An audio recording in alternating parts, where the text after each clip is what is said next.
Good morning, people. One angry pagan. Shadowito. I just wanted to. I was just watching recent BBC Question Time, and about 2 minutes into it, I'm like, I should record this, so I'm going to record it. Again, if you've watched my stuff before, this will be audio only.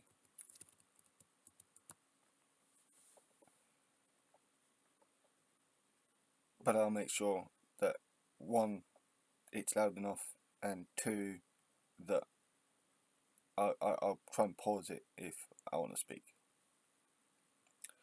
So let's have a listen. Home. You can catch up with the programme on BBC Sounds on the iPlayer, and of course there's always a pretty lively conversation going on social media as well. Right, let's kick off with our first question, which is from Graham Fillmore. Should everyone, including politicians, have the right of free speech to express their opinion, even if others find it unpalatable? Oh, that's a doozy. Okay, yes. So long as it doesn't descend into hate speech. That's kind of the point here. Like, it's all well and good to have freedom of speech, but if your freedom of speech is negatively affecting the life of those who you are speaking against, then and you're talking in a malicious, hateful way, then you should be pulled up for it. Then you should. That's when cancellation. That's when being cancelled works. That's when I think that should happen. If you're going to go around spouting hatred that will rile up other people to physically manifest that hatred, then yeah, you should be silenced.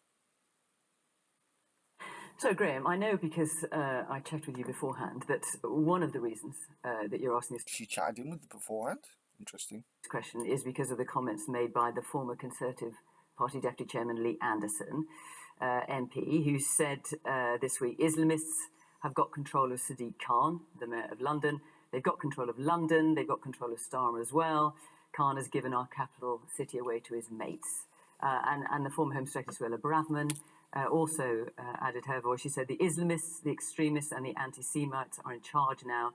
Keir Starmer is in hock to the Islamists. Saida. Keir Starmer is in hock to the Islamists. Now, I know that the word Islamist here is being used as a synonym for Muslim.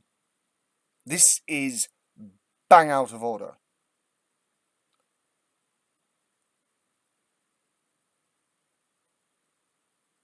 How then, if that's the case, right, and Keir Starmer is apparently pissing off a fair amount of Muslims in this country because of the Gaza conflict,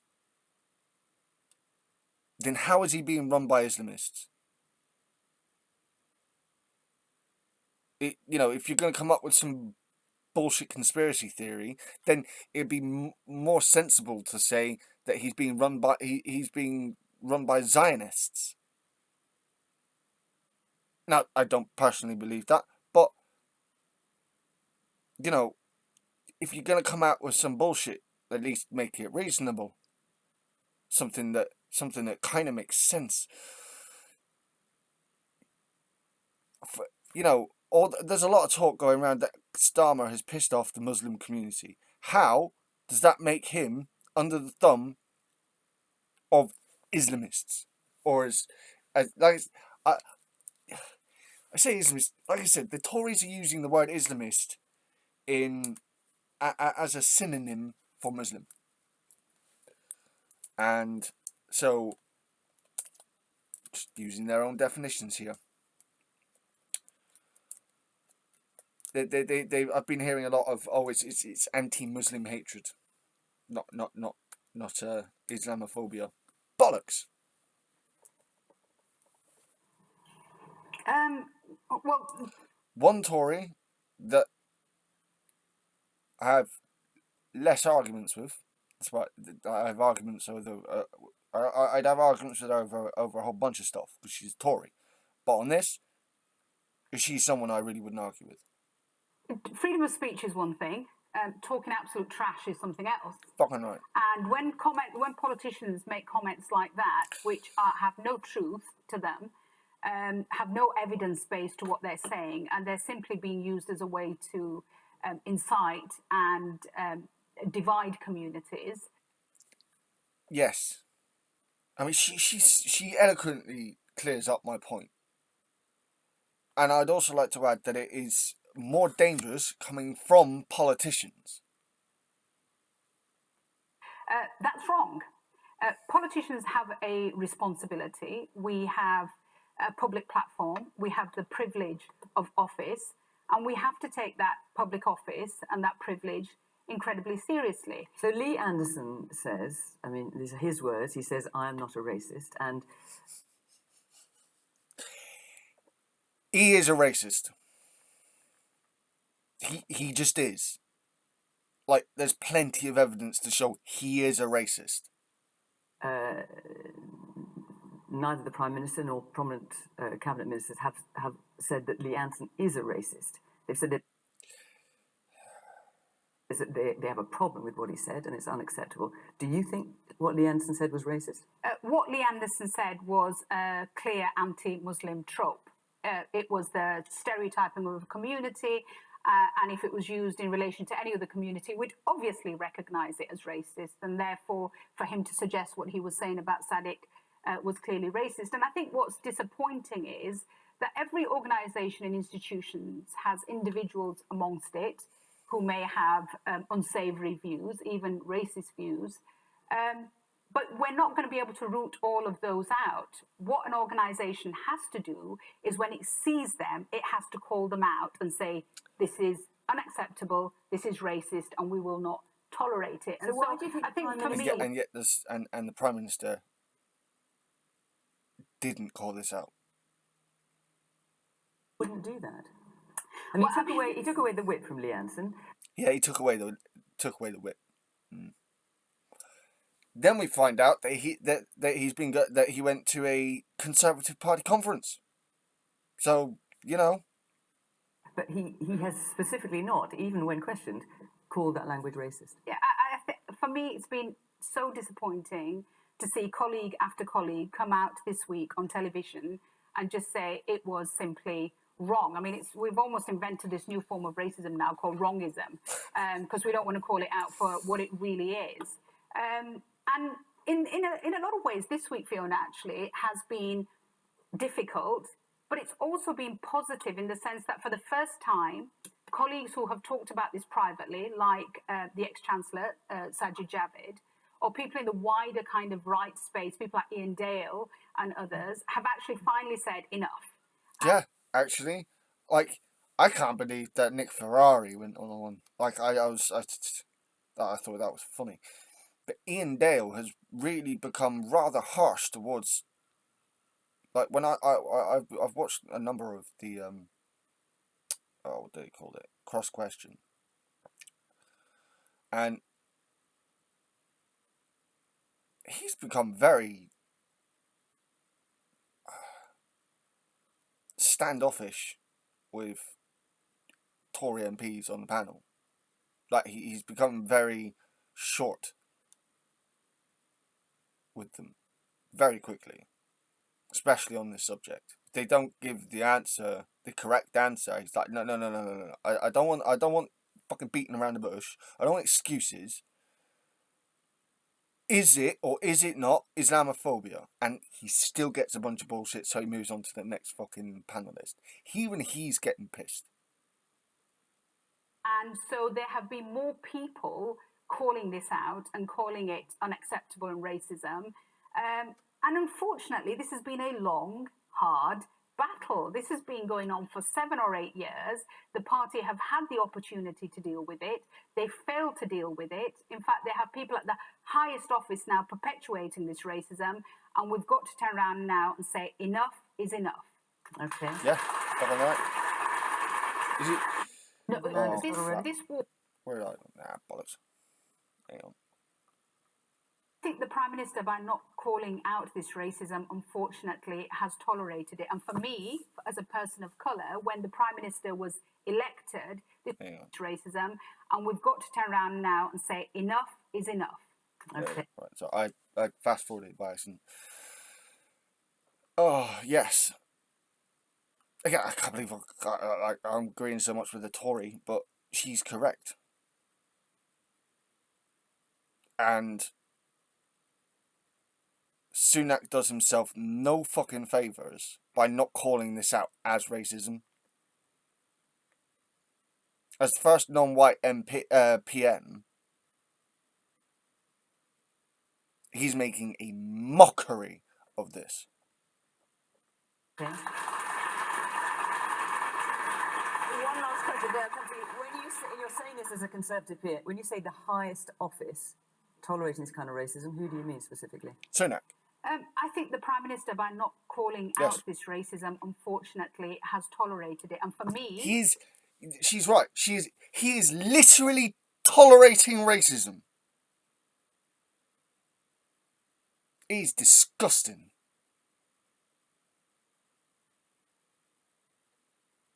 He's literally tolerating this stuff. Because he's too fucking scared and too fucking weak to actually do something. He's worried about losing support from that side of the party. Fuck that side of the party. As a person of colour, when the Prime Minister was elected, this was a huge moment for us. This was the first time we had a Prime Minister of colour, and it would be tragic, Fiona, if his tenure was really defined by it being mired in racism. Which it will. I don't know how to be so absolutist, but it's going to be mired, not just by this, but by his but by his failure to do what he said when he came in as Prime Minister. I mean, he failed at what his pledges within 3 to 4 hours of taking office by rehiring Suella Braverman. So, David. Look, I definitely think we all want to live in a society where people are free to speak, they are free to offend, and that means sometimes on issues of religion, faith, sexuality, a whole raft of areas, people sometimes will offend, and we've got to defend the freedom to speak. But what we're seeing in politics at the moment is a nastiness. It's a cruelty. It's maliciousness. People in public office spreading conspiracy. There are big issues. Are you including the Corbyn government in that? What Corbyn government? Fiona Bruce, are you a fucking retard? There was no Corbyn government. Because the Tories won the last election. There was no fucking Corbyn government. There was a Corbyn front bench. There was a Corbyn-led Labour Party, but there was never a Corbyn government. We didn't get that. You can see it on the extreme left, and you can certainly see it on the right. And I mean, yes. I worry about what's happening to the Conservative Party. Obviously, Lammy is relating to the problems Labour Party have had with anti-Semitism over the last 6-7 years. It's clear to me that as we head towards a London election, the state of our transport, housing issues in London, crime, these are legitimate areas of dispute and concern. But to give the impression that oh my God, there are so many people of colour in this audience. It is ridiculous. And that's not me degrade, like, saying that in a deprecative way. No, like, it is insane. If anyone comes out here and tries to defend on this panel, tries to defend Neanderthal, I very much doubt this audience is going to be very pleased with it. Oh, and just a point: if this BBC Question Time, from what I can gather, choose their audiences as a representative of the country from the last election, okay? Which means there are more Tories in there than others. Now, considering I'm seeing more people of colour than white people in this audience, it does make me wonder just how many of these people of colour have voted Tory at the last election. Sadiq Khan, who I think Because I think it's racist to think that people of colour only vote for progressive parties. I think that's actually racist. I don't think it's in their right interest. I don't think it's in their interest as an ethnic minority to vote for a right-wing party, because right-wing parties don't give a flying fuck about their communities. But it's racist to say that. I would say it's racist to say that people of ethnic minorities shouldn't. They don't vote Tory. That's quite frankly racist, and it's wrong. Like, it's factually wrong. Like, Baroness Warsi here is of a BME BAME community, and is a Tory. So, so all those fucking people going, "Oh, Starmer's lost the Muslim vote," that's racist. tried to govern for all Londoners, whatever judgment Londoners make about him having a third term, to give the impression that he is in the pockets of the community from which he's from is shameful, nasty, mean. And it's the politics of division, which we're seeing time and time again, which tears us apart and doesn't speak to the London that I've grown up in. This is a city where everybody has a place and everyone can make it. That's the London that I don't live in London. I live on the other side of the country to London. I live in the southwest. I've been to London. I've seen much to do. I've seen much on TV about London, and he's right. People of all creeds have a place in that city. In any, not just London, not just Londonian, every city. Every city in the UK, including Plymouth and Exeter, one's closest to me, have, there's no, there's no, everything needs to be white people anymore amongst the general public.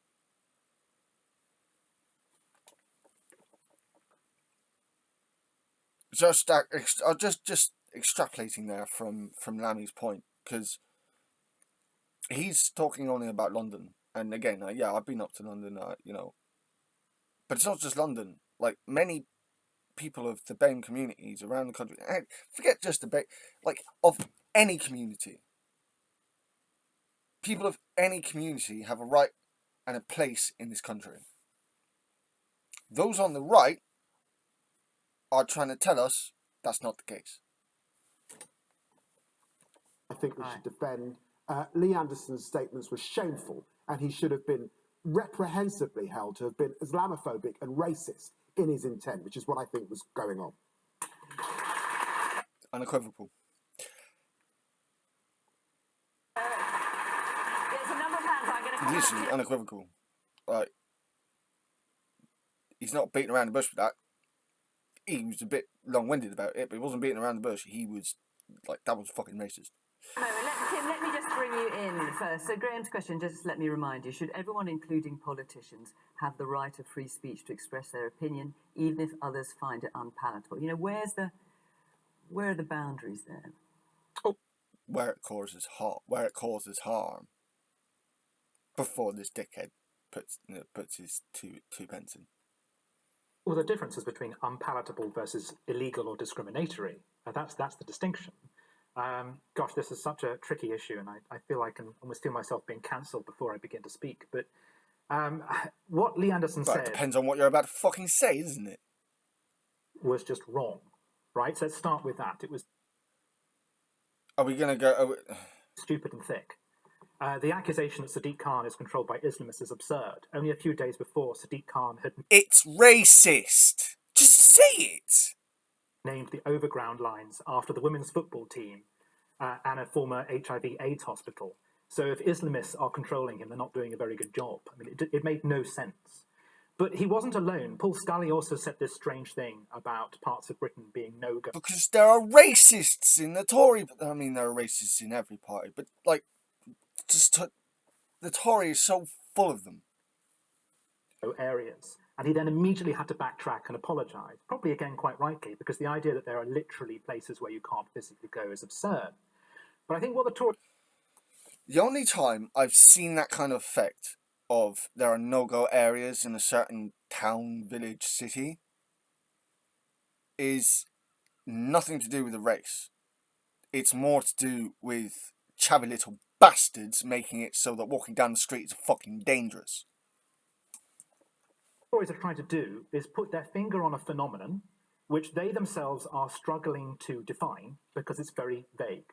And I think if Lee Anderson were here right now, picking up on your point about nastiness, David, he would say that he was responding to what he regards as the nastiness of certain protests and political pressure being placed upon MPs.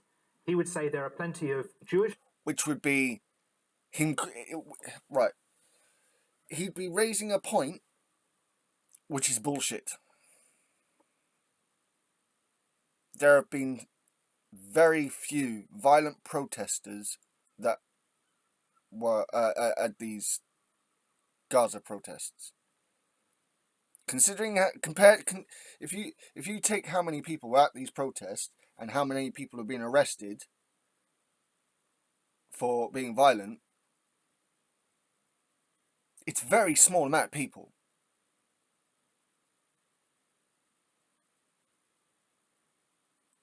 The far right is far more nasty. I'm not saying behind me. I'm not saying the extremist, or using the true sense of the word, Islamist people, Islamist protesters rather than Muslim or Islamic. Actual Islamists, those people who are extremists, they're very few in number. Not only that, but we have Jewish people, Christian people, atheist people. I've seen pagans go out on the fucking marches. You gonna fucking call them extremists and all, bastards. Londoners who right now don't feel happy or safe within London because of the ongoing protests. Right. There are, of course, also MPs who have been forced to get security. And I think that is true. What they're trying to put their finger on is a couple of phenomena. One is the very real problem of small but significant Islamist pressure groups, which may be attempting to shape or shut down political debate. And the other issue, which is very difficult to define, but is this sense of Britain growing apart, and that there are certain the communities. And I know you're listening to say the Tories are fueling that by what they said. Driving it. No, fair enough. I did, but here's the thing. I'm not surprised David Lammy is laughing. We go back to the point. And the crowd agrees with him. This is ridiculous. Finish your point. But I'm sorry, if it's a reality and it's happening, then we have to address it and discuss it. And I began by saying what he said was wrong. It was wrong. It's Islamophobic. It's racist. But let's not run away from the context of what he said. Oh my fucking god, this guy is actually defending racist. Which is a couple of weeks in which MPs have been threatened, in which a debate in Parliament was effectively shut down, and many people feel in this country that they can't speak their mind. And they feel that there is... I feel too many people speak their minds on bullshit. Too many people speak their mind without actually knowing what the fuck they're talking about. That it's becoming very difficult for them to articulate how they feel about certain subjects. Let me put it this way. I'll throw out a provocation. If I were to come onto this program and say I thought Jesus Christ was a fraud, the most I would receive is a couple of angry letters from Tunbridge Wells. If I were to say something... Yeah, I wonder why that would be, mate. Because the majority religious group in this country is Christianity. Now, the majority, like, it's actually more atheists than anyone else now. But if you're just talking about the religious communities, Christianity is still the biggest.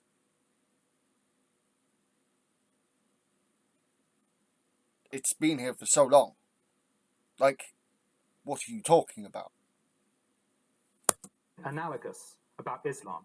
And note that I don't even have the courage to put into words what that might mean. I would very probably face threats of violence.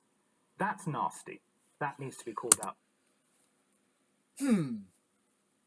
Is it because those of it from Islamic communities have put up with abuse for so long, they've had enough of it? Just fucking possibly. Okay, I'll come back to you on that, David. Let's hear from our audience. It's the man... Like, fucking crowd clapped to that, but, like, that was bullshit. Now, I would actually pull that argument apart.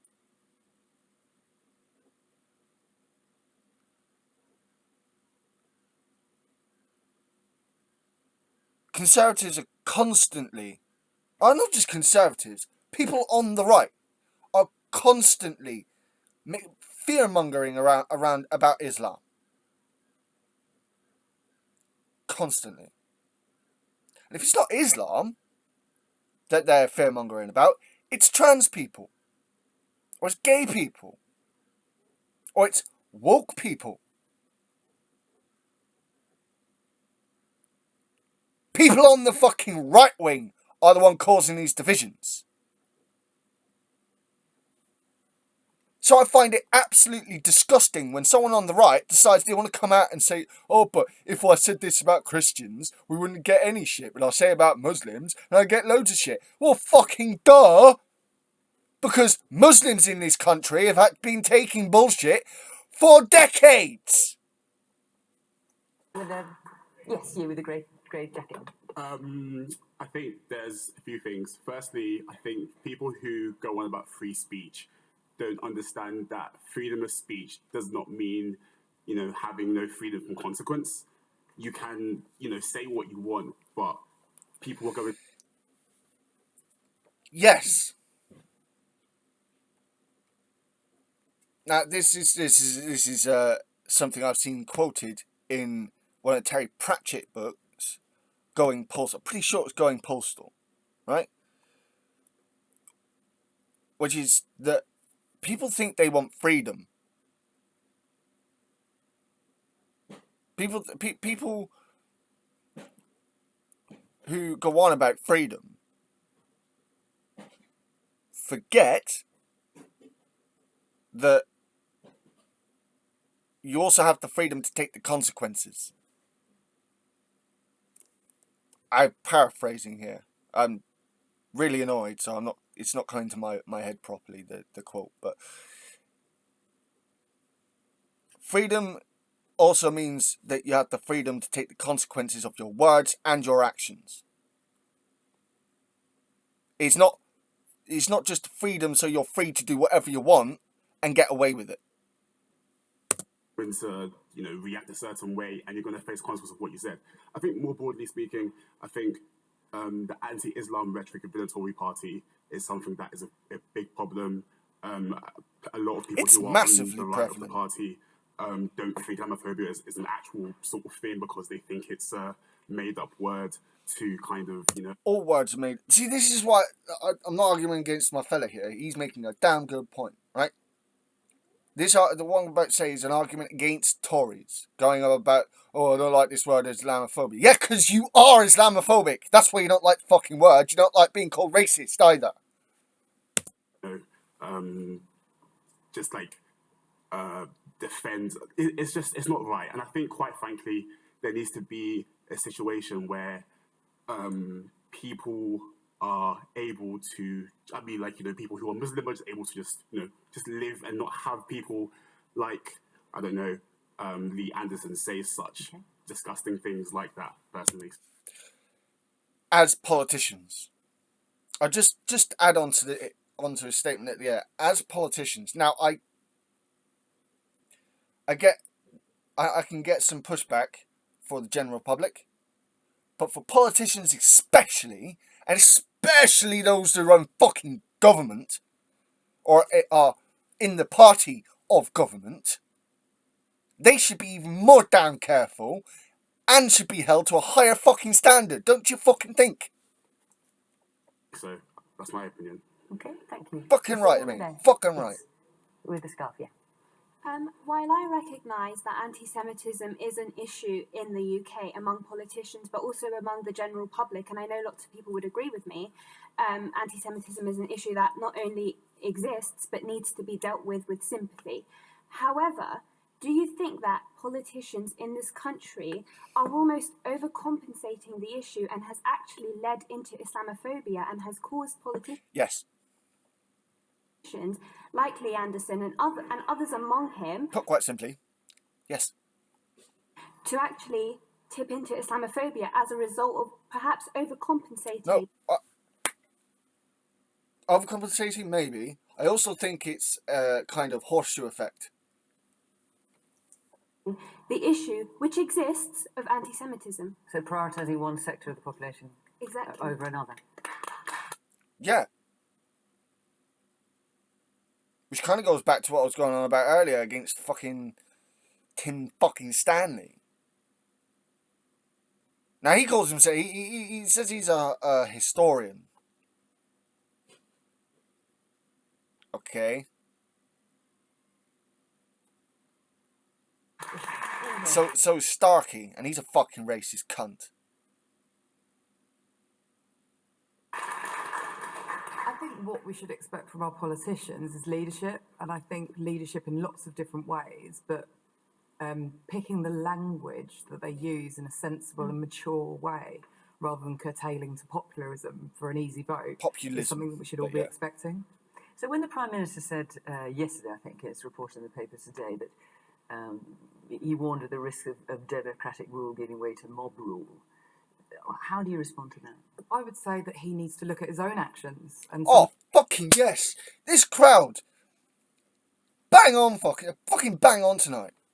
Oh, that night, I should say, because this is morning. The decisions that he's made during his leadership and some of the things that he's supported, and look at how the Tory party in general has stoked that mob. Fucking bang before on. they use language like that and question democracy, I think they've got a real part to play in that, and they should be leading us to a better place. Okay, Caroline. Well, on that in particular, the Prime Minister's words on this mob rule are the oldest trick in the authoritarian playbook, and if we're looking at who is acting like a mob right now, frankly, it's the people who are supposed to be running the country. It really matters the kind of Caroline language Lucas. that the Prime Minister uses, that the Deputy Chair of the Tory party uses. Language really matters, and what concerns me is, of course it was wrong, but it was worse than wrong, and it should be named as anti-Muslim hate, as Islamophobia, because naming it matters. And it was excruciating, frankly, listening to, I think it was Michael Tomlinson 6 times, refusing to say why it was wrong to say what Leander... Yep. And that was what pissed off Nick Ferrari. Anderson said, and the Tory party's inability to name that really worried me. But I think what's really going on here is something far more dangerous than Lee Anderson just, accidentally perhaps using anti. Accidentally? No, I know I know she's being sarky here. Muslim tropes. What's happening, I think, is a very deliberate strategy by Fucking this right. government to lurch to the hard right in order to try to prevent some of their MPs going off to join Reform. Yep. I think what's happening is deeply, deeply dangerous Yes. because what used to just be a dog whistle is now, frankly, a bloody great foghorn and a megaphone. And it is causing lots of anxiety. We know that the numbers of cases of anti-Semitism have risen sixfold since the awful atrocities back in October. The number of hate crimes against Muslims has increased threefold. Language has consequences. And I think we absolutely need to call out this unelected Fucking Prime right. Minister who is leading one of the most unpopular governments in all time. And he is deliberately, divisively using this language to divide our country and pull it apart. And we have to call that out. Otherwise, it's going to end in a grim way, I think. Saida.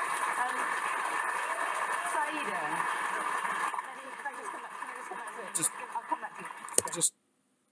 Just a second, because that was brilliant from Caroline Lucas.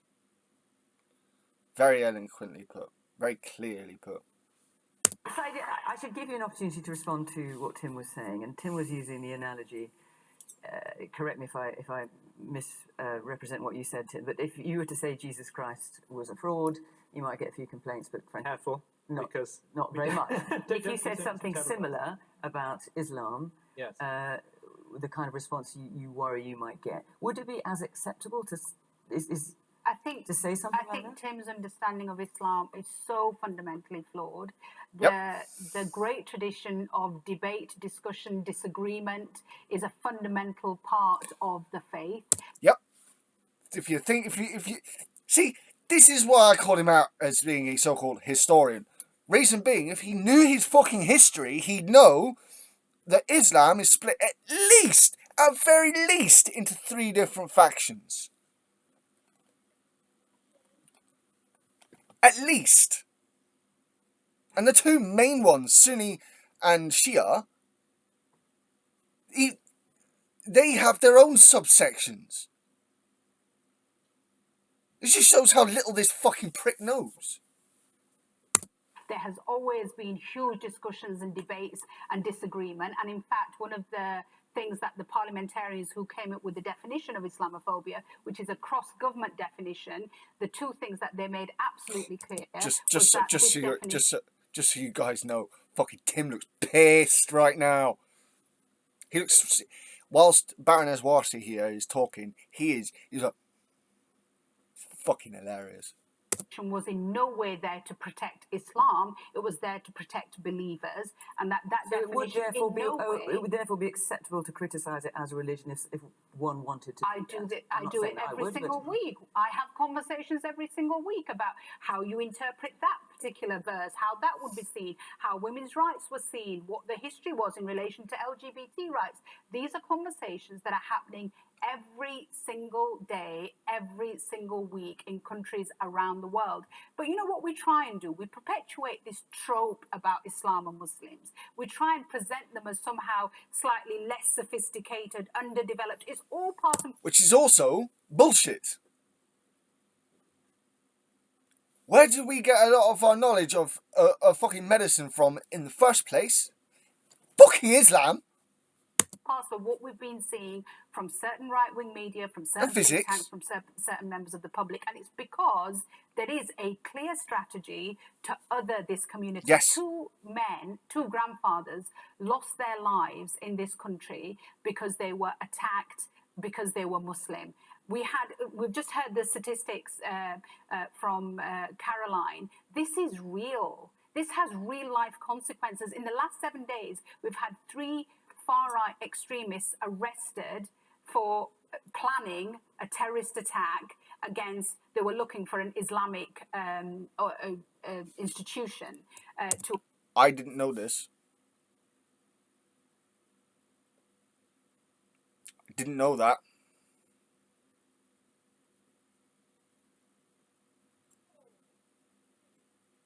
That's disturbing, that is.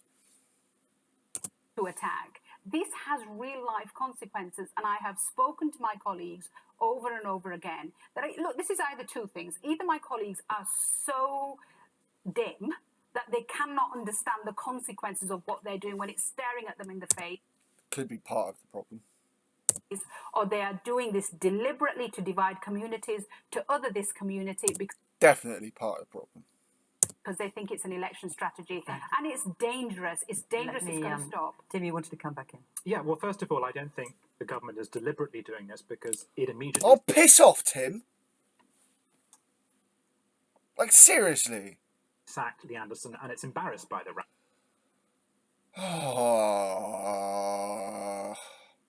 Then what about Suella Braverman? Fuck's sake. And it's struggling to find, as I said, the right language to describe precisely what... That is absolute bullshit. ...why it is offended, and why it was also wrong. Don't mischaracterize my views on Islam.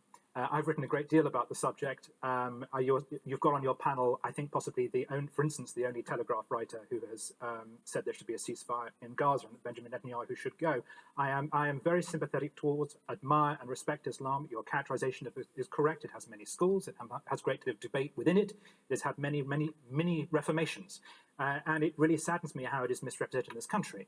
I'm not talking about Islam.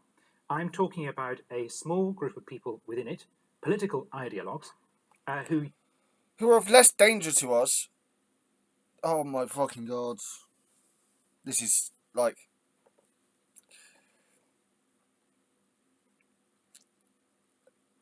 He's conflating actual dangerous people with Muslim. He's conflating the way he thinks with the way Tories think. And he's a fucking idiot for doing so. Who use threats of violence to try to impose one particular view upon other people, including non-Muslims and many Muslims, because there is a great deal of hate directed towards Muslims by other Muslims. That is a problem. It is real. And I just come back to the context for this whole discussion is that a debate in Parliament was shut down because of fears about the safety and security of MPs who feel that they cannot express themselves. So I know you would deny that, of course. The question was about being able to say the unpalatable. That's what I'm pushing here. This is what is definitional to the West, is that so long as one does not encourage discrimination or violence, one should be allowed to interrogate... But he was! Lee Anderson was inciting hate and racism. That's exactly what he was fucking doing, you asshole! Ideas and religions. That's what I think the government is trying to cling to here. That's why it struggled to precisely define what it didn't like about Lee Anderson and what he said. No, this is absolute weak bullshit. Because it's trying to maintain the right to criticize ideas and political... No, this is absolute bullshit. The Tory government knows it's not going to win the next election, and it's trying so very hard to make sure it gets some measure of seats in Parliament. And they've decided that going far right is the way to go. This is fucking cope. All right. Karen, you forgive me. There's quite a lot of hands up, so I'm just going to go absolute around. cope. Yes, at the very back, there's two people. You've got sunglasses on, I can see. I know these lights are bright. I didn't know they were that bright. But anyway, off you go. I promise I have a license to wear these. They're not sunglasses. Oh, forgive me. I just want to start by saying I really commend... Blue tinted glasses. Looks like she has a difficulty with certain light wavelengths. Saida, because I think she has the patience of a saint to remain in a party that is actively hating people like her. So, I mean, well done to you. God bless you. But I think the first important point I want to make is, if it looks like a duck, if it says Sadiq Khan, who is a Muslim, who is brown, is being controlled by Islamists, it's an Islamophobic duck. And you have to be able to say that. Why is that important? Caroline already said. And for me, what's really wild about this entire debate is that people are forgetting that Lee Anderson is the very same man who about 18 months ago was on, I think, GB News or one of these other fringe media sites, talking about how the government does not have a concrete plan. Sorry. I love that. GB News or one of these other fringe media sites. I fucking love the emphasis she put on that. That was brilliant. For the general election, so they are going to fight this election on culture wars. This is That is true. She's pulling out this. I have to admit, this audience is fucking fantastic so far. But the last thing I'd like to raise is that I believe it was some Tory minister on LBC yesterday talking about how, in similar lines to Tim, we should be able to critique a faith, and we should be able to critique people who are part of this faith, without being discriminatory. But people seem to be forgetting that we've been members of the Labour Party. I'm not a member of any political party, but I just want to say members of the Labour Party who are critical of Israel have been expelled from the Labour Party because they have been literally, for really spurious reasons, up until just a couple of months ago. So it's really interesting for me to look at David, because you're also complicit in creating this atmosphere, this McCarthyist environment, where people feel like people are not Interesting. where people are not allowed to have contrary opinions. If we are, this great Western society. I've got my own issues with the Labour Party trying to deal with anti-Semitism. They've gone about it the wrong way. I'm sure I've said it on this channel before. The Labour Party going about its anti-Semitism issue, they're doing it the wrong way, and I think they panic a little bit when it comes to anti-Israel stuff. I'm anti-Israel, by the way, just so people are absolutely clear.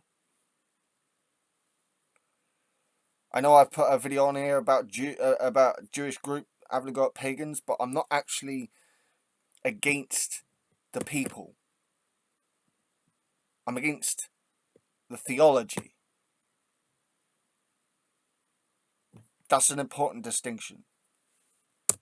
Where freedom of speech is important, then of course we must be able to critique political Islamists who do send threats to people. We should be able to say, not all Muslims are Islamists. I live in Tower Hamlets. There's no no-go areas in Tower Hamlets. It's a great borough. And equally, we should also be able to say that the nation, the government of Israel, is committing really, really horrific acts against a civilian population, and people should not be expelled from the Labour Party. They should not be expelled as councillors, as actually a Jewish councillor from Lambeth Labour Party was only recently expelled. Okay. She's got to bring up good points here, even about the Labour Party.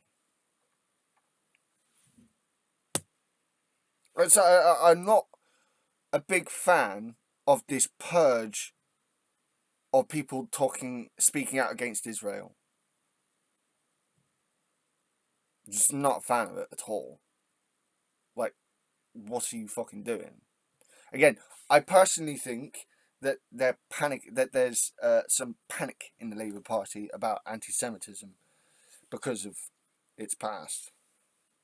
You make your point so cogently. Shall I get? No, not at all. Please, honestly, you make your point so well. David, would you like to respond? Well, look, the point is made well, and the earlier parts of what you said I would agree with, but I do have to come back on the Labour Party. I'm sorry, but I was there under Jeremy Corbyn. It was ugly, it was nasty, there was a lot of anti-Semitism. I was threatened with deselection because I wanted to defend and support Jewish brothers and sisters. Yeah, this is where I think this goes to my point about, I think, Labour panicking. They're losing their heads when it comes to the anti-Semitism problem. I think they're really scared of it. They've become properly scared of these accusations. So they're clamping down, but they're making themselves look like dickheads at the same time. I've been an anti-racist all of my life, fighting racism wherever it's found. And I'm afraid we do have to stand up to some of the nastiness that is, I'm afraid. But David,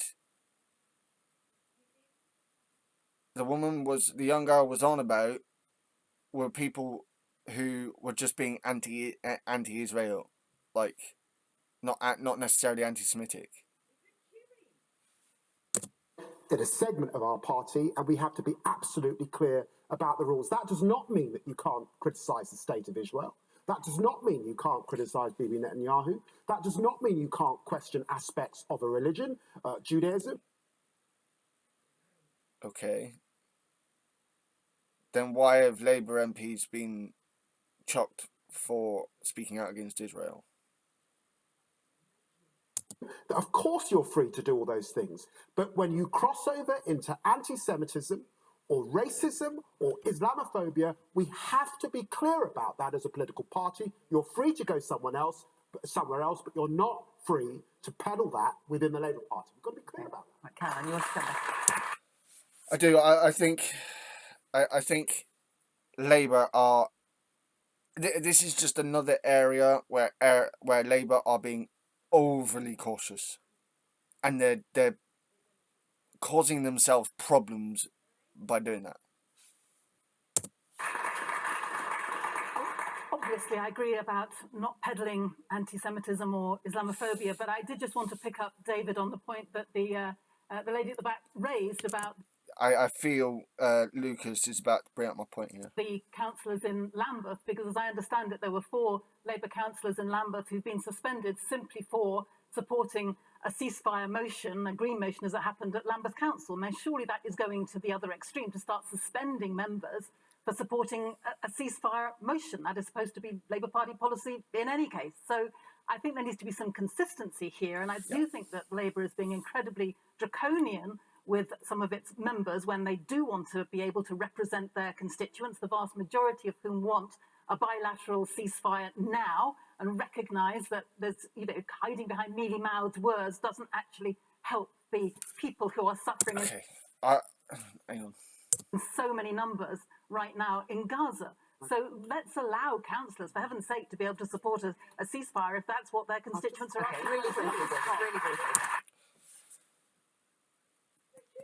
She's right. I mean, my personal view is that calling for a ceasefire isn't going to do fuck all. Like, it's not that I'm against a ceasefire. I just believe that calling for one in this country is going to do fuck all. All we're doing is patting ourselves on the back, making ourselves feel better that we're on the right side of history. No, I think if people are going to call for stuff, they should be calling for the end of arms sales and end of diplomatic ties with Israel if they don't fucking stop.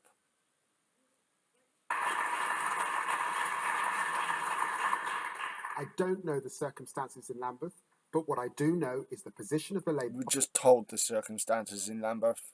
Lammy, that's pathetic. Party is that we support an immediate humanitarian ceasefire now. The fighting has to So stop why were they now. suspended? Well, that's why I'm worried about the caricature. But that is the Labour Party position. We want an immediate humanitarian ceasefire now. All right.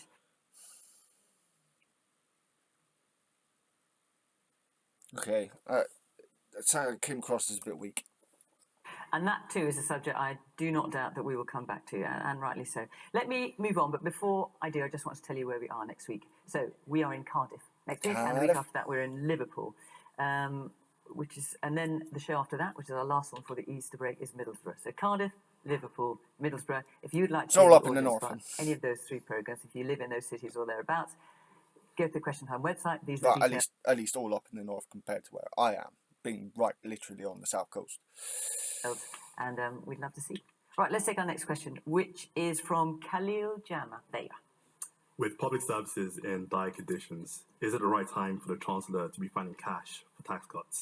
Public services in dire conditions, is it right to be finding cash for tax cuts? There's all sorts of speculation, isn't there, in the press this week being floated around, coming from various sources about tax cuts, maybe a 1p reduction in national income, in national insurance, maybe 1p off the basic rate of income tax, maybe scrapping the non-dom tax rate. Anyway, let's see. David, is it right for the Chancellor to be finding cash for tax cuts? I think that in Just a cost say of living fucking crisis, no. with the highest tax burden that we faced in our country, I think a lot of people will be very, very worried that Jeremy Hunt, in some of the speculation that we're reading in the press, might be tempted to go down the road of Liz Truss. Now, that is a matter for him and Rachel Reeves. Hang on. They're suggesting a 1p off national insurance or 1p off basic rate of income tax isn't necessarily going down the road of Liz Truss, which I would argue is putting a bit more of a bomb under the whole thing. Fiona, you've done a great job defending Jeremy. Well, no, it's not my job to defend Jeremy, and I'm absolutely not trying to do that. I'm simply putting the other point of view. Well, let me put the other point of view. You know and I know that in the run-up to a budget, what the Tories will do is fly a kite about a whole range of policies to try and excite their base to see if something will go down. None of us know what's in the budget until we get there. But we do know that there's been a debate in the Conservative Party about tax cuts, and that debate has now rumbled on for several years. At the same time, people are really feeling the squeeze. But the only way out of this is growth in our economy, and we have been in recession under them. So this is on them, and what the British people now need, frankly, is a general election. We need... So should I assume then that we wouldn't be seeing tax cuts under a Labour government should you get in? I've been around a long enough time to tell you that I'm not here as the Shadow Chancellor's Exchequer to start predicting what is in... Well, I'd love to... Caroline, are you really going to start telling us what your plan is on the budget? I can certainly tell you, David, that the Green Party would not be proposing tax cuts at a time when public services are absolutely decimated. It's parliamentary procedure not to spout out what the policies are if it's not your policy area. Also, Caroline Lucas is never going to get into government. She can spout out whatever she fucking wants. And this is someone that more often than not I would defend. But she can come out with whatever policy things she likes. She's not actually challenging for government. Have huge waiting lists when schools are literally crumbling, when universities can't cope because they can't manage their books. I can absolutely tell you that the Green Party would be prioritising investment in vastly needed... So of Labour. ...public services, not cutting taxes. And are you going to suggest where the money's going to come from to do that? I would love to, David. I would love to challenge you on why the Labour Party has moved away from... Hang on a minute. No. Labour have consistently said they'll be looking at making people actually pay their taxes, cutting tax loopholes, as well as trying to claw back the fraud that Rishi Sunak refused to do. That's how they said they're going to fund this shit. I'm sorry. I've actually had enough of leftists trying to have got Labour saying they don't know how they're going to fund their policies. Bollocks. If you're trying to make an argument as to why Labour shouldn't be in power, then you're just going to let the fucking Tories back in. That's all you're going to do. The wealth tax is one of the things that in many other countries... This is where I agree with her. Wealth taxes. They pursue that and they look at the tax burden, they shouldn't call it a burden, it's the responsibility of paying tax. And they recognise that some of the richest people in our society do not pay a proportionate amount of tax relative to the amount of money that they have, not just in their income, but in terms of their assets. So why is the discussion of a wealth tax such a taboo in this country? They have a wealth tax in Switzerland, in Norway, and lots of other countries where it's not brought the sky falling down. We should have a proper discussion about where the money comes from to invest. And one of the ways it can come from is from people who have more and earn more. Okay. Saida, with public services in dire condition, is it right for the Chancellor to be fined in cash for tax? I mean, there's all sorts of kites being flown about tax cuts that might be circulating around, testing the temperature of the response to those. Is it right? Well, I've sat in the cabinet for enough years when the budget is about to come up. And actually with the budget, nobody knows until we know. what comes out in the budget is actually kept very close, and the final decisions will probably be made this weekend. But be that as it may, would it be right for him to do it? When they get their final figures from the Office for Budget Responsibility. I think there's a couple of things here. First of all, I think it's important to as a Conservative, my instinct is to have a low tax economy. My instinct is to have that in the background of a stable economy. My instinct is to make sure that we have the money to be able... With low taxes, how are we supposed to pay for our public services? This is where I start coming into conflict with Baroness Warsi.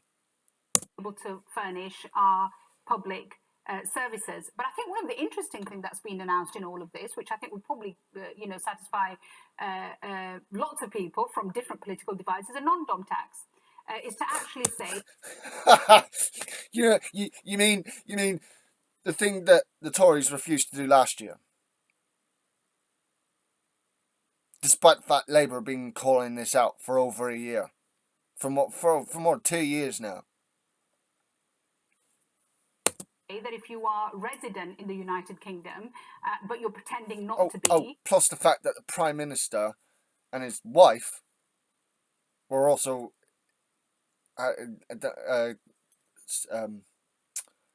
beneficiaries of this non-dom tax. It's fucking ridiculous. But actually you are living here, and you're living here and trying not to pay your tax here, then you should be. I mean, Labour's been suggesting that for ages, as you know. And I would be really interested to see, and do not write that off, this would actually be quite an interesting moment for us to say that if you live in this country, you use the services in this country, you're actually a part of our nation, then you should be paying all your taxes on all your income in this country, and that's what I would like to see as well. So when Jeremy Hunter said hitherto, because Labour has talked about this a lot, and Jeremy Hunter said hitherto there's a terrible idea, he's wrong about that. I wouldn't rule it out completely. I think there's a lot of discussion. So he was wrong about that then. Well, look, the Prime Minister, Prime Minister's wife was somebody who was in that status and then changed it. And I think the Prime Minister might be thinking, well, if my wife is now no longer having the advantage of that, she's paying, maybe everybody else should too as well. Okay. Can I come to you and then come back to you? Is that all right? I promise I will. I completely lost it. Oh yes, man there in the shirt. Yeah. I'm just interested in terms of this tax question, what any of the parties are planning to do about all of the offshore wealth that politicians and some of the richest people in this country have been hiding in places like the British Virgin Islands, and whether you're planning to try and recoup some of that to help put back into public services. Okay, BVI, the Cayman Islands, that kind of thing. Yes, in the corner. Good point, that mate. That guy makes. Yes. Hearing David talk to Caroline just then, I don't think he realises how much it sounds like the exact things that the Tories have been saying to Labour for the past 15 years. And got to, when he asks where the money's going to come from, and Caroline come up with some really exciting ideas that I think a lot of people would be very excited to hear. He doesn't realise that how the Labour Party now sounds kind of bankrupt of ideas. Oh my God, no! Labour have been saying where they get the funding from. This is really disappointing. This is really disappointing. I would hope that that Lammy defends with the proper response here, but I'm very much doubting at this point. And we don't see any concrete plans from the Labour Party, seeing them reversing on the 28 billion for the green investment. I just want to know what Labour would actually do. Okay, and I will give David. I'll give you a chance to answer. Let me hear just a little bit. The man in the blue shirt there, almost at the back. Yeah. Yes, I actually kind of want to defend Labour a bit here. I think what he was trying to say, rather, is that, at the end of the day, the country is in a bit of a dire situation. And I think, especially in times like these, when it is very uncertain, I think it's 4 out of 5 schools are collapsing and the NHS is on its knees. We do need concrete plans going forward. And I think, especially in an age where politicians do kind of take the electorate for granted and just say what they need to do, we do need these plans out in the open. We can't just be making these promises. We do need to, hold politicians to account and get these clear plans that we can see they're following and whether or not they're following them. Then bug the government to call an election so we can see the Labour manifesto. I feel that people want Labour to publish their manifesto. That what these questions right now are basically, show us your manifesto.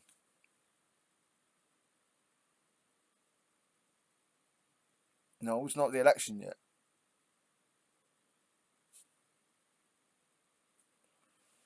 Yeah, give out some policy ideas. But don't... People want Labour to be clear and concise about these policies and how they're going to pay for it. That's what you do with a manifesto at a general election.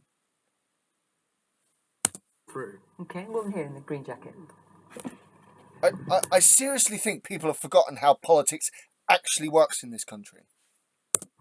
With a criminal justice system that is failing and only prosecutes for just over 4% of domestic abusers, and an NHS with waiting lists going on for over 2 years at times, why should there be an expectation of a tax cut? And why are people not willing to invest in their own country for the benefit of themselves and others? I think it's fair enough. Okay. I promise I'm going to come to it. Just let Tim, because Tim has Yes, spoken. I think to answer that question, it's because it's my money, and the government already takes... It's not your fucking money!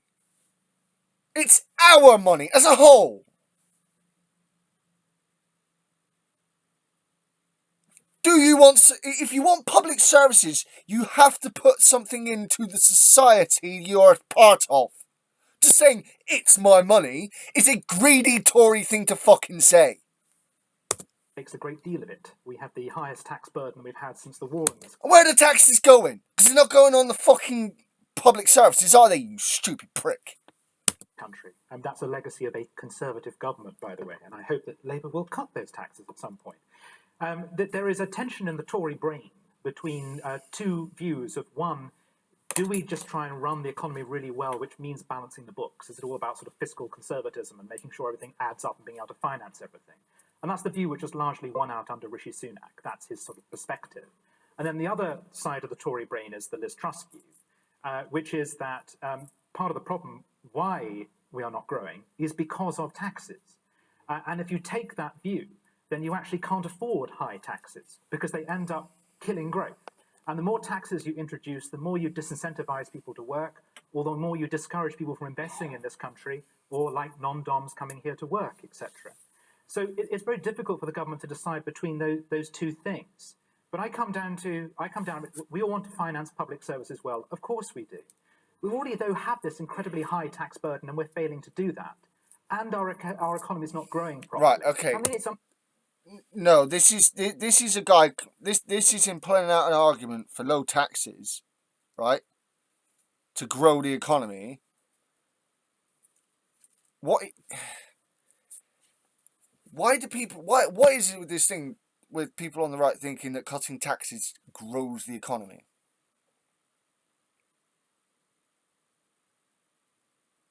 Seriously. Especially when they're only cutting taxes for the very richest. And if they cut taxes for the middle class and the lower classes, then it's by the tiniest amount possible. It's fucking ridiculous. This argument he's playing out is actually stupid. Tim, it's low relative to some countries amount of tax we pay in terms of France, right. the Scandinavian countries, If Germany. you want to pay more, you can volunteer to pay more, and good for you. But ultimately, we're listening here to politicians discussing what to do with your money. And I just think it's incumbent upon a Conservative government, if it can afford to, without undermining public services, of course, to give the people back a little bit of their own money. Okay, David. No applause at all for that, at all. Let's get you back in here. No applause for that. Reason being is because he's talking absolute fucking twaddle. Also, the point made by the man over there, and also someone's asking about what are we going to do about people stashing their money away in the British Virgin Islands and Caymans and stuff like that. My challenge to Caroline was really about being fiscally responsible, because I do believe, as was suggested, that is what the public want to see. But when I'm asked, what have we proposed? We've proposed reform of business rates. We've proposed reform of the planning system and a change to the housing market.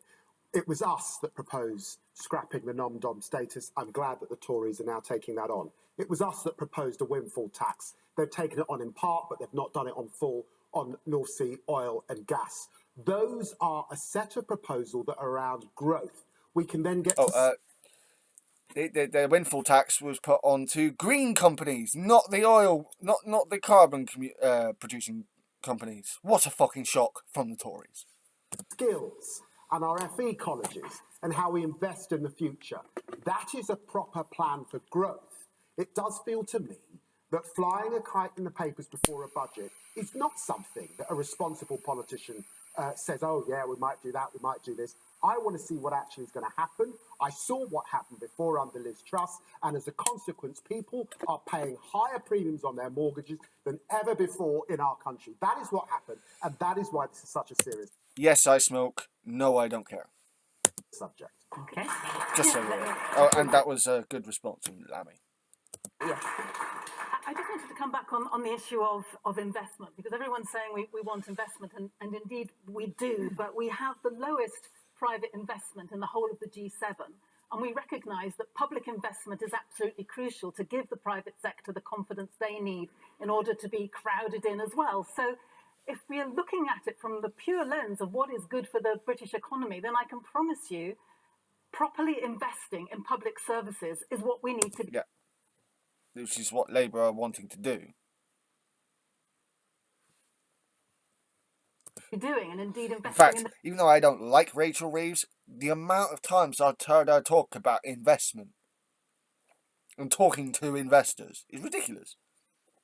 The green economy, and it is a cause of great disappointment that the Labour Party has now done its U-turn on that £28 billion, because that wouldn't only have been good in terms of the environmental consequences, it would have been good in terms of the economy as a whole, because it would have got some of much needed investment into all kinds of new technologies that now aren't going to be there, as well as properly insulating people's homes. So let's hear it for investment. It's absolutely what we need to be doing. Britain is at the bottom, as I say, of the G7 when it comes to private investment, and we need more of it now. Okay.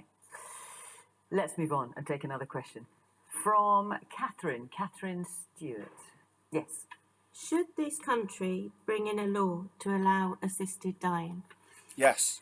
Now, there are going to be a whole bunch of people who disagree with me on this, but yes.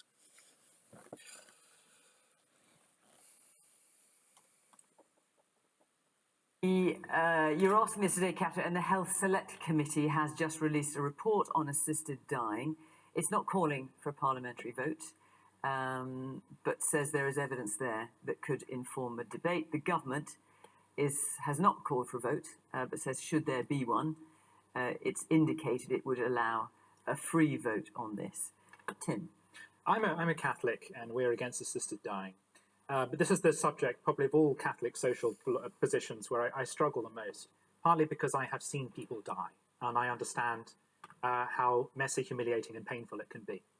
And as the population lives longer, and we see greater incidence of dementia, and partly as a consequence of things like austerity, people looking after their relatives by themselves, this creates an added sense of burden and responsibility. And I understand, therefore, why there is greater interest and why this debate has come up at this time. I still hold back from it, though. And I hold back for a number of reasons. One, because where it has been done, there was initially a promise that it would remain only people who are terminally ill, but the definition of who can access it has grown and grown. It's become younger people, people with mental health problems, not just people who are physically ill. So there's always the problem of the wedge always seems to inevitably expand. There's the problem also of people, again, in a climate of poverty, people feeling like they are a burden and maybe choosing assisted dying rather than being a burden on their... This is why you'd have to put regulations in place to make it so that wedge, as he calls it, doesn't get fucking wider. You put definition as to who's allowed to have assisted dying. You don't have to go down the same route as the other countries of allowing almost anyone to come under that umbrella. This is a straw man argument. What a dick. Families are on their society, and I think that would be a tragedy. There's also the problem that you will get people who will abuse any system, who will pressure relatives to do things. Do you know what one of the big warnings was about having a welfare system? That people people would abuse the system. This was a warning that was done right at the beginning of the welfare system. It was still not a reason not to fucking do it. So for all of those basic reasons, I'm against it. But there is also one big sort of philosophical one, which is up until now in our civilization, we've regarded medical practice as being about preserving life and trying to reduce suffering. If you legalize assisted dying... Right. And reduce suffering. If a person is likely to live the rest of their days in pain, suffering, they should be allowed to fucking die of their own accord. I vehemently disagree with this point. You civilizationally switch things. If you have an argument with me about this, by the way, please put a response into the comments. I'm more than willing to have a debate on this. But as far as I'm concerned, this view is very selfish. It's very self-imposed. I don't believe I wouldn't have this. What about other people, you fucking prick? It's the same reason why I have a go at people for being conservative, because they don't care about the people, they only care about the fucking money. That is a disgusting mentality. Suddenly, medicine becomes also about ending life. And at the heart of my social theology, what motivates me is a profound belief that life is precious. And that we have a responsibility as a... If life is so fucking precious, then why are we not... then why do people... if life is... Okay, I'm sorry, I'm just so pissed off right now. I'm trying to get my head clear. If life is so precious, then what about the quality? Is the quality of life precious? Is there a difference between the quality of life and just being alive? I would say there damn well fucking is.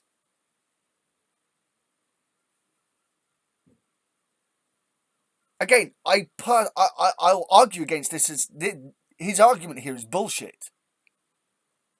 Oh, I want you to remain alive. I don't care about what the state of you being alive is. I just want you to be alive. That's my That's my theological position. I want you to be alive. I don't care what kind of pain you're in. I just want you to be alive. That's bullshit. If someone is likely to live the rest of their life in constant, unending pain, they should be allowed to die. Allowed to choose the time of their own death. That is actual freedom. The community to help people, to stand by in fact, them, to accompany them. It's a lot more than a lot of people tend to get. And to hold on to life as much as possible. In the wake of the Second World War, there was a great movement against death across the West. That's when you saw the death penalty being banned. That's when you saw campaigns against the bomb. And I worry that actually the West is moving a little bit in the other way at the moment. Oh, fucking... Right. Oh, no, you do not equivalate... you do not equivocate fucking... protesting against the bomb and protesting against the death penalty with assisted fucking dying. What kind of disgusting mentality is this? And my mum just reminded me of this. Really good point. Most of the time, all us get is mind that bus, what bus, splat. At least these people get to fucking choose. That whether it be the return of war or defence spending or this... No, right. Defence spending needs to go up. Or at least it needs to be redistributed so it actually goes where it's supposed to. Pressure for people to be able to end their lives early. It just seems almost as though death is coming back into fashion. And I think I am... No. No. Talking about defence spending isn't bringing death back into stuff. This is about being able to defend ourselves, you fucking prick. motivated in part by people being treated like economic units. There's all this language around, are you productive? Are you useful? Are you a burden on society? That's got to stop. That has to stop coming from the right wing then. Your side of politics, you fucking prick. The heart of society is love of life and wanting to preserve it and hold on to it. Right. This love of life means that this singular look, this singular insistence on love of life overlooks quality of life. His view on this overlooks quality of life. Which to me, if you don't have quality of life, you're not fucking barely living at all, are you? Oh. And the moment that we civilizationally give up on that, I'm afraid I really do think we open the door to a great evil that we will struggle to control. No. Saida. I fundamentally disagree with that.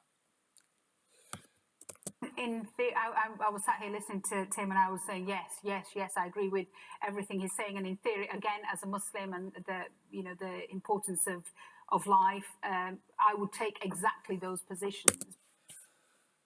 As a pagan, okay, if people are bringing in their fucking Christian theology side, their religious theology side of things, me being pagan means that the quality of life is just as important as being alive at all.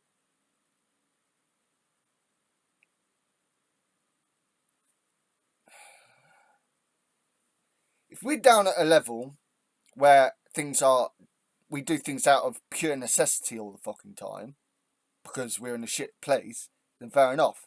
But we are the 6th or 7th richest economy in the fucking world. Just living isn't a goal anymore. Just living shouldn't be the goal anymore. Improving quality of life should be what we're aiming for, not just keeping people alive. I'm becoming less and less eloquent, and more pissed off I get for some fucking reason. But in more recent years, I found myself shifting on this debate. I've read too many testimonies of people at end of life. I've read the testimonies of what life is, what quality of life there is for them, especially where there are... Finally, someone on this program brings up quality of life into this issue. Like, she is actually, like, the quality of life argument is what I'm using. You can't just go, we need to keep people alive. But what if those people who you're forcing to stay alive don't want to be alive because just being alive is too painful? It is unending suffering. You are prolonging that person's suffering by keeping that person alive. At the end against of life, their will, it's so obvious that they're at the end of life. And I increasingly want to see, a parliamentary debate on it. I want to see a parliamentary vote on it. I want to have more than actually just Parliament voting on it. I would like to see some element of maybe citizenship juries or local referenda. I want citizens' assemblies? To have the public involved in this debate, because this will be a unique shift to a different position that the United Kingdom has not taken before. But I am also of the view that if the message comes back that this is something that they would like Parliament to consider, then it would have to be done in a way which is controlled, managed, regulated, both in terms of the... Regulation. Key word here, regulation. These things have to be regulated. I wouldn't have assisted dying come in without it being regulated. That'd be fucking stupid. The legal positions and the medical positions, and in the most exceptional of circumstances at the end of life. And I think it's really important. We're talking here about assisted dying, and there are so many different kind of permutations that people talk about: euthanasia, assisted suicide. We're talking here about a very, very narrow case I think it is something that we should definitely consider. And I know from a personal perspective, and I have these conversations with my family, that there are circumstances where if I was at that end of life moment, I would like to be able to make those choices. Okay. Over there with the glasses. I think more money should have been put into the NHS, so we wouldn't be talking about this. What, into palliative care? For Yeah, example? life is precious. I've worked in the care sector, and I've had to leave because it's unbearable to see. You don't have time to care for people because you're constantly shouted at. You need to get to this person. Lack of funding, not even funding for one-to-one or basics. And this, if the Tory government would have funded the NHS and social care, we would not be talking about people taking their own lives, because life is precious. And the woman next to you. We're not talking about people taking their own lives. We're talking about assisted dying. I think that's a fundamental misunderstanding of what's being talked about here. We already have a divided system. If you have the money, you can go to Switzerland and do it. People in this country have the right to do it as well. So we should have a sort of version of that here, is that what you're saying? Yes. I don't see why somebody who is... I recently had a friend who died in absolute agony, who desperately wanted to end her own life, but did not have the money to go to Dignitas. It's about £10,000, I was looking 20. it up. 20? 20. Oh, okay. Surely we should be able to give people who have the cognition to make that decision themselves, to actually help them, rather than let them die in absolute agony, which is what some people are doing. Okay. David. It's not just some people, many people. Too many people. Now, David, correct me if I got this wrong. There was a bill to legalise assisted dying in the UK in 2015, and I think you voted against that. Probably. So, like Tim, like Saida, I have a faith that's important to me. There have been a few votes of conscience for parliamentarians whilst I've been in Parliament. Same-sex marriage was in that category, and I voted for same-sex marriage. There was stem cell research and embryology, fertilisation. Again, I voted for those things. I think the time has come to bring this to Parliament, and Parliament should have the debate, and there should be the discussion. And how would you see it? Well, that's what my starting point is thinking of my mother, who died of ovarian cancer back in 2008. And I do worry a lot that the people I see advocating for this tend to be middle class, tend to have a lot of agency, are more on the secular end of the debate. I worry that someone like my mother might have felt a burden to her children. And I certainly have come across families in the constituency where there might have been pressure from children. And when the woman here talks about people dying in agony, my concern is the safeguards would have to be in place. So if this comes to Parliament, I will listen with an open mind. And there are sometimes you sit there and the debate and listening to colleagues moves you to a place, and I might vote for this. But my starting point is that based on Christian faith. I believe in the dignity of life. I'm worried about the idea that it's now... I'm sorry, if you're worried about the dignity of life, Mr. Lammy, then you should have a bit of an opposite view as far as I'm concerned. Human beings to decide when life should end, and Tim, as a Catholic, will understand where I'm coming from on that. But I'm open to the discussion because, of course, I've known relatives, friends, constituents who have died horribly and painfully and feel that this should be something in their control. I just want to make a call out, though. Please let us support the wonderful nurses and carers. I'm thinking of people like Marie Curie, who do a wonderful job with palliative care, and not lose sight of the very special role they play in this debate. Yeah, but if there was more to do with palliative care within the NHS itself, there would be more help. Not to say that we shouldn't, call out, praise these people, but debate and this discussion. Karen.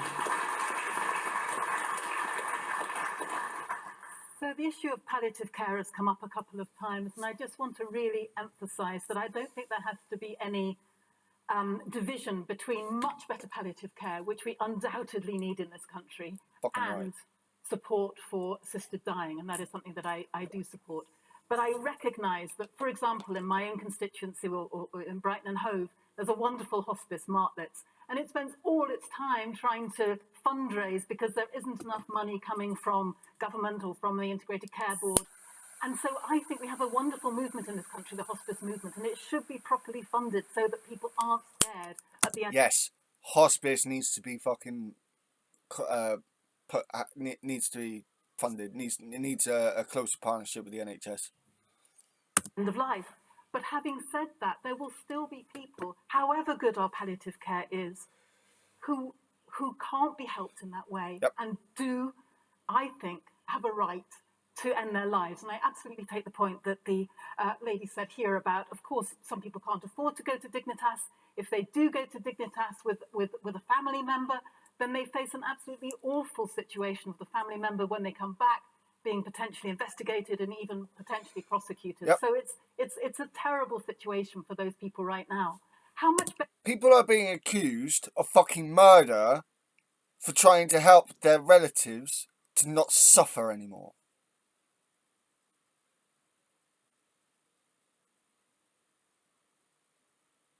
This is ridiculous. Now, Tim, Warsi, and Lammy have all brought up their religious points of view. I'm religious myself. I have a value for life, but I also have a value for the quality of life. If the quality of life means there is no point fucking living anymore, because all you're doing is suffering, and nothing's actually going to get better for you, you should have that fucking choice.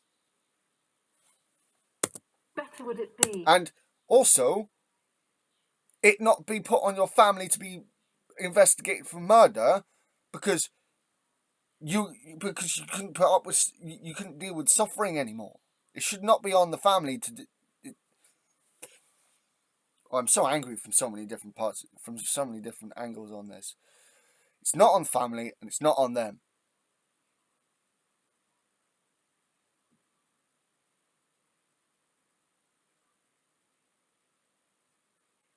This is where I come into theological arguments with Abrahamic faiths.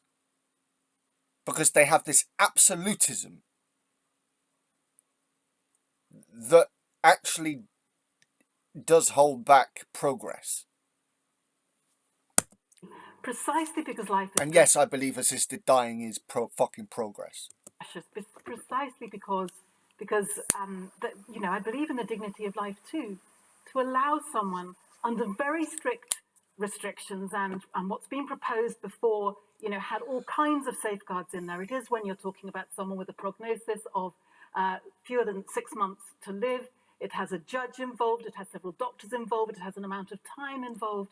But how much better to allow that person to be able to die with their family and friends around them at a time of their choosing in a way that is in... And in their own fucking country. Not fucking Switzerland.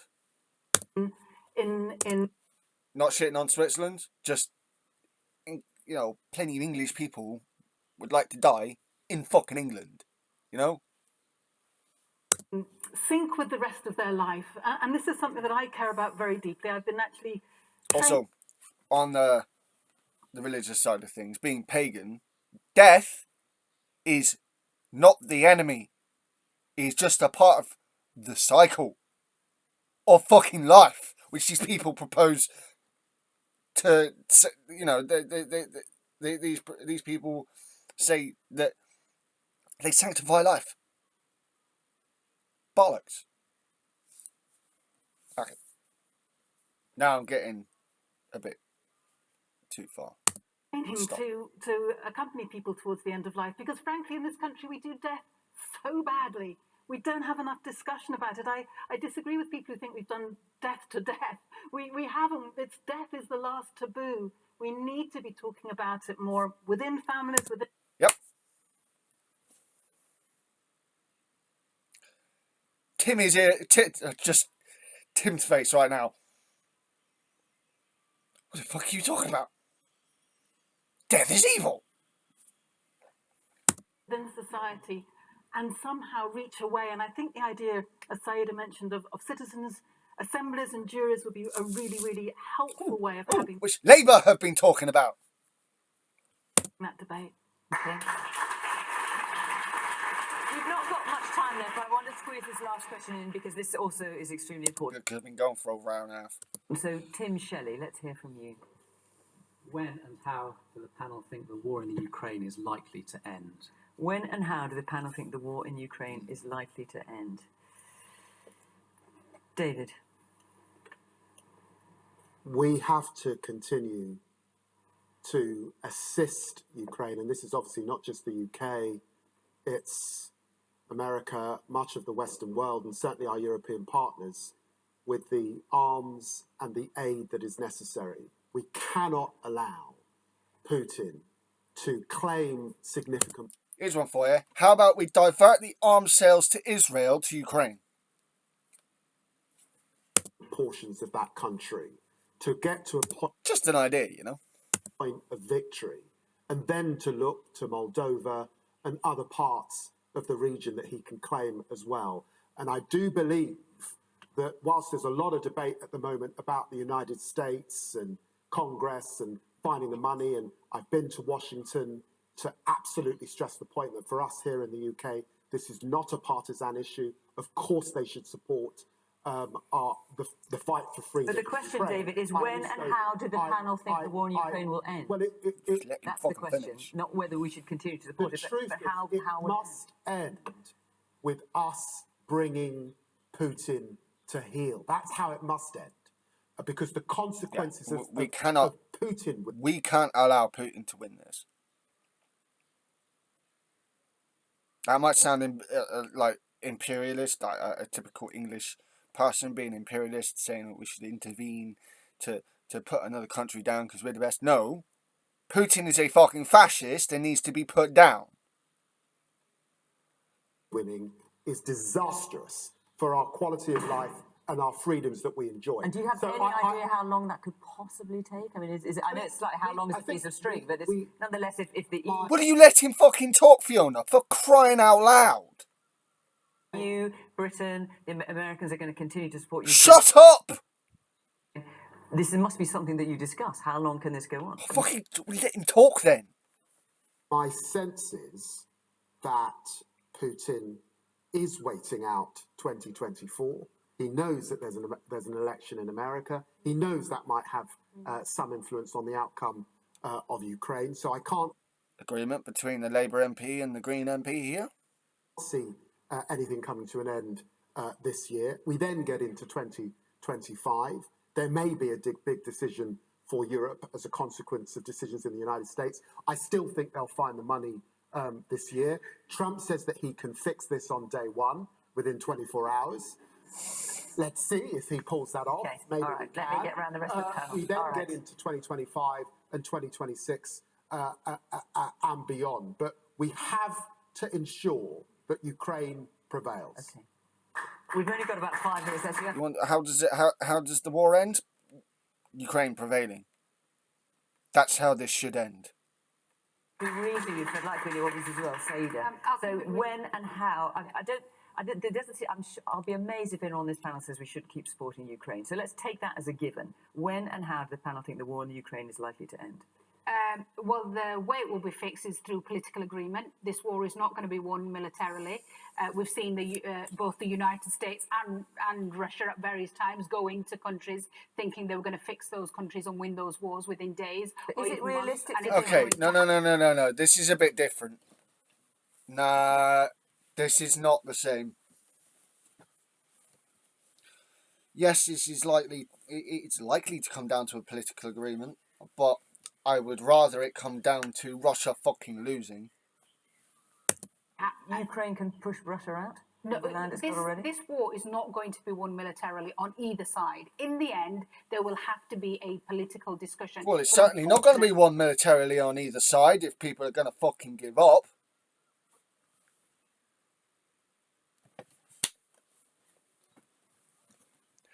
I'm not someone who wants our military to be going round intervening in every single conflict. Just so people are aware of this.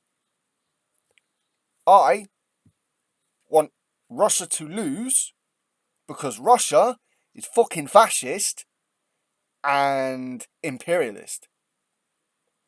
Or at least expansionist.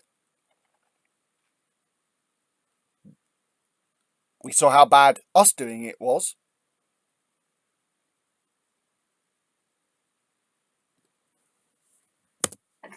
Putin has showed, and it happened in 2014 when he first invaded Crimea, that he is not going to abide by a political agreement. We had several political agreements, Minsk 1, 2, 3. He didn't abide by those. So I think in the end, depending on what happens in the United States, depending on what the appetite Hang on a minute. She said, did I just hear her reverse? Or is it like U-turn within the space of 10 seconds? I am 90% sure I heard her say this has to come down to a political agreement.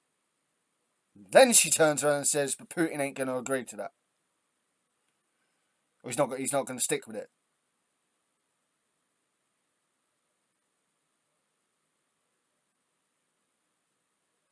A little bit confusing there, Mrs. Warsi. How difficult it gets for Russia, and at the moment, unfortunately, it's not getting difficult for Russia because their economy is doing better than they anticipated, and he's winning artificially the ground war as well in certain places. But I think we just have to find the political pressure. The easiest thing in the world to do is start a war. The hardest thing in the world to do is to stop it. Tim.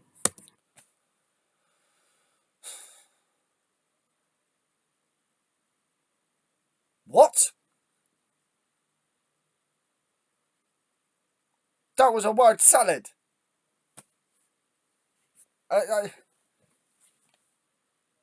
Did that even mean anything?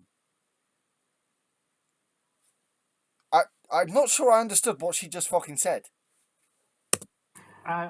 Interesting, we were discussing life and ethics of life earlier. My view is that sometimes a war is a tragic necessity, but it's always evil. And one has to look to how one reduces suffering and death as much as possible. So I think the answer is that this is now a stalemate war, and that it has to be resolved through political dialogue as speedily as possible in order to... The only way that Putin's going to allow that is if he gets all the concession that he wants.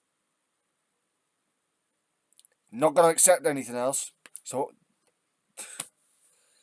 bring it to a close. What would that look like, given that Putin is showing no signs of wanting to relinquish the territory that he's gained? The Ukrainians understandably saying no sign of wanting to hand that over. Yes. So what does that diplomacy look like? Here is the problem, is that the West has raised two impossible standards.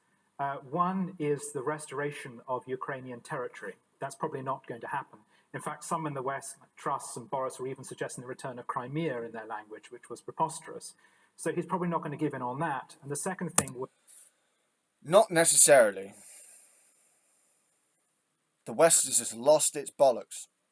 I'm not a warmonger, but one thing that I will agree with that he just said is that sometimes war is necessary. And when it's a defensive war, then I don't have so much of an issue.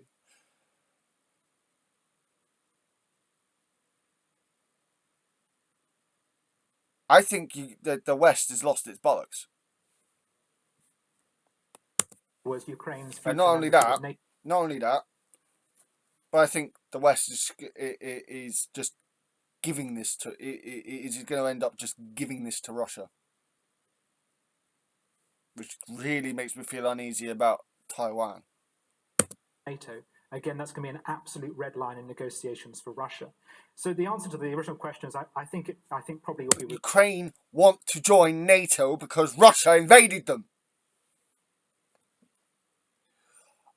I'm sorry, but like, the only way I see this being dealt with,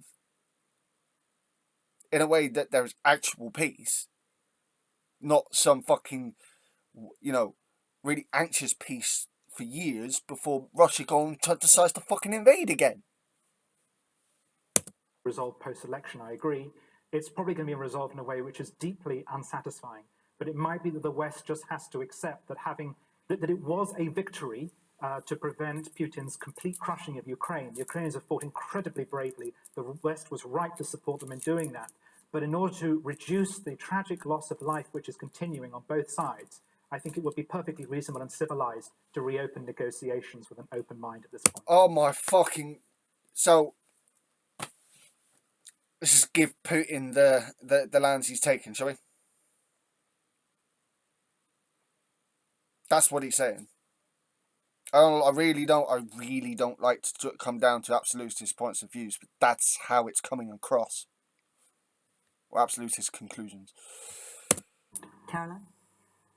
I'm just really worried that we are massively still underestimating Putin. I think if he can get away with having secured some land in Ukraine, then where does he go next? He goes to Poland and he goes elsewhere in Eastern Europe. And I think he is quite terrifying. And I think we really need to recognize the scale of the threat that he poses. I think there is still more that we could be doing when it comes to sanctions. And I know last week you were talking about closing some of the sanction loopholes that there are in the UK, whereby, for example, we are still sending money to the Kremlin because of importing Russian oil that's been refined elsewhere. So we need to close that loophole. We need to look more at sanctions. We need to look more at the Russian money that's still sloshing around London. We need to look at the Russia report. I've actually even taken the government to court over the so-called Russia report. This was a report that talked about the fact that there is credible evidence of Russian interference in our own electoral system over the referendum and other elections and elsewhere.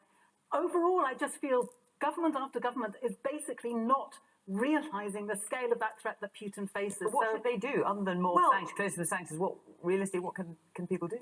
Well, what they can do, for example, is actually back Ukraine, rebuild, go on to a war footing economy, send NATO troops in.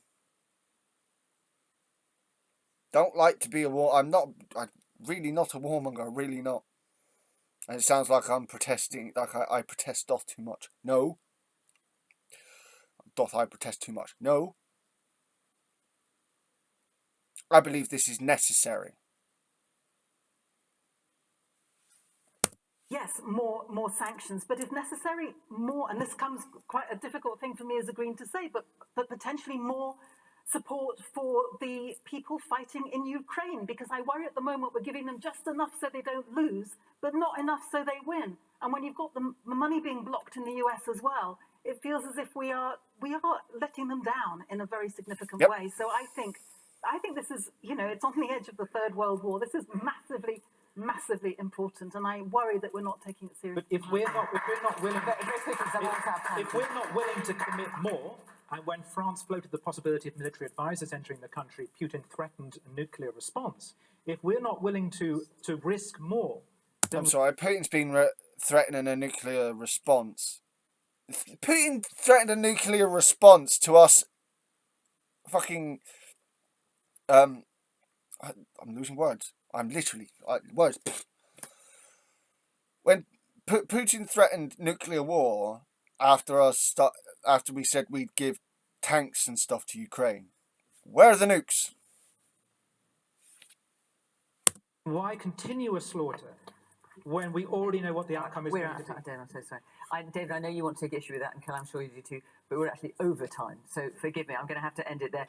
I don't doubt, and I'm very sad to say that, of course, we will return to the subject on the war in Ukraine, because there's certainly, as you say, David, no sign of it ending anytime soon. Our hour is over. In fact, we are over our hour, so I'm going to end it there. Thank you very much to the panel. Thank you. Okay. I'm really glad to hear what David Lammy said there, that we should... I like how he didn't try to prevaricate like Tim did.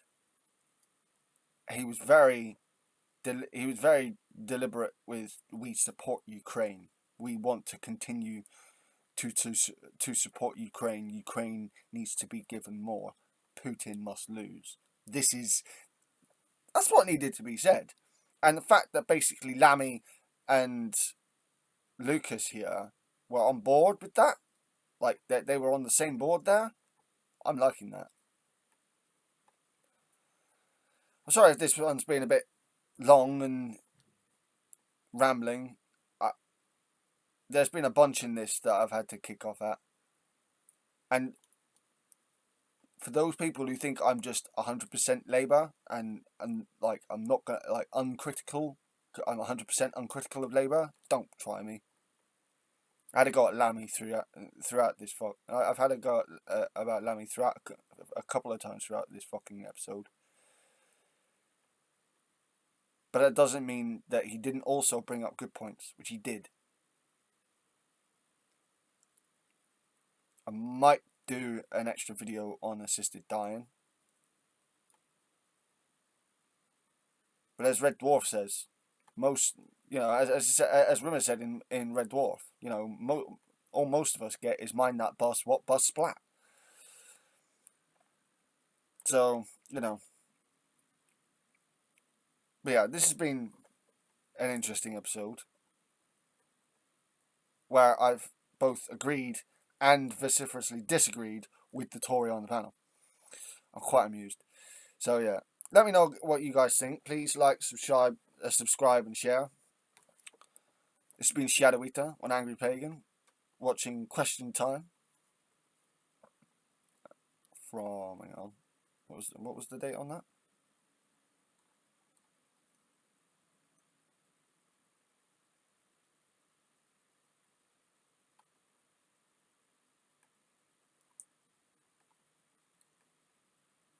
th of Solmonaþ, 29th of February. So yeah, on the 20th day of the month of the sun, this was actually a pretty good episode of BBC Question Time. A little bit disappointed with the audience, and also quite impressed with the audience. So I just, Tim Stanley drives me fucking mad. He really does. But anyway, it's been Shadow Eater, one Angry Pagan. Please check out some of my other videos, please.